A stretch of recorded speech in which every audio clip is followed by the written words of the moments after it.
सौभाग्य की एक बात यह कि भाषा को लेकर बवाल चले ही जा रहा है। कभी कर्नाटक, कभी महाराष्ट्र।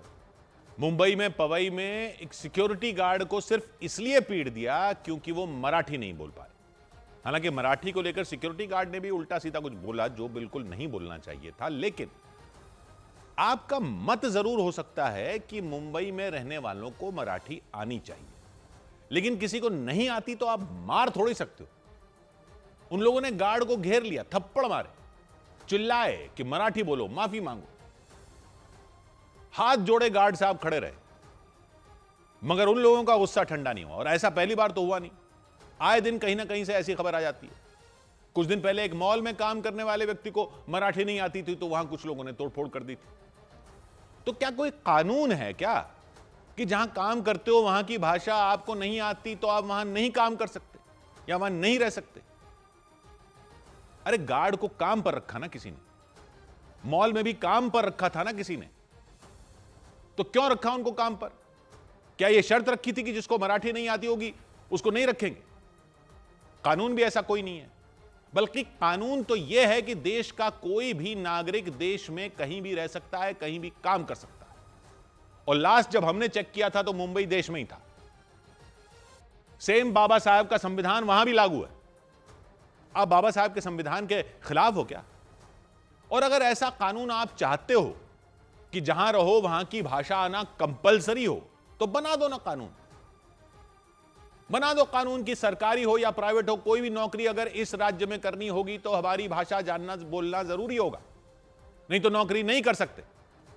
और जो लोग नौकरी दे रहे हैं वो भी ऐसे लोगों को नौकरी नहीं दे सकते जिनको वहां की भाषा नहीं आती। कानून बना दो, लोगों को क्लियर तो हो, नहीं जाएंगे नौकरी करने ऐसे राज्यों में, और क्या। और कानून बनाने के लिए भी सिस्टम क्लियर है बाबा साहब के संविधान में कि जिसको वहां की जनता के वोट मिलेंगे वो असेंबली में पहुंचेगा और वहां वो कानून बना सकता है। कानून संविधान के खिलाफ होगा तो कोर्ट देखेगी, लेकिन कानून तो वही बना सकता है जिसको पब्लिक वोट देगी। और महाराष्ट्र में सिर्फ वहीं के लोगों को नौकरियां मिले, इस मुद्दे पर एमएनएस जैसी पार्टियां चुनाव लड़ चुकी हैं ना, वो अपने मैनिफेस्टो में भी रखते हैं ये पॉइंट। तो गार्ड साहब की क्या गलती कि उनको उतने वोट नहीं मिले कि वो जीतकर कानून बना पाते? तो कानून तो ऐसा भी है नहीं कोई। और संवैधानिक अधिकार जरूर है कि देश में कहीं भी रह सकते हैं और काम कर सकते हैं।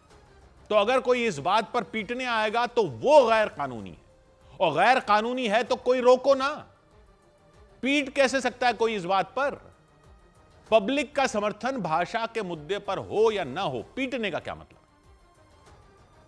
और कानून बचाएगा क्यों नहीं पब्लिक को अगर कोई ऐसे पीटने लग जाएगा? कोई ऐसे पीटने लग जाएगा, इस बात पर कोई बचाएगा क्यों नहीं? आपको लोकल भाषा कंपलसरी करनी है, आप स्कूलों में कंपलसरी कर दो, कानून बनाओ, सबको सीखनी पड़ेगी, कंपलसरी कर दो। सरकारी नौकरियों के लिए भी कानून बना दो कि लोकल भाषा में ही भर्ती की परीक्षा होगी, कानून बनाओ, कर दो कंपलसरी।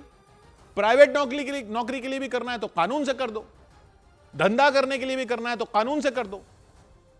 सबको पता तो रहे कि वहां नहीं जा सकते अगर उनकी भाषा नहीं आती तो। सड़क पर मारकर थोड़ा ही कंपलसरी कर सकते हो, और सड़क पर मारकर अगर कोई कर रहा है तो कर कैसे पा रहा है, उसको पकड़ क्यों नहीं रहा कानून? 100 बात की एक बात।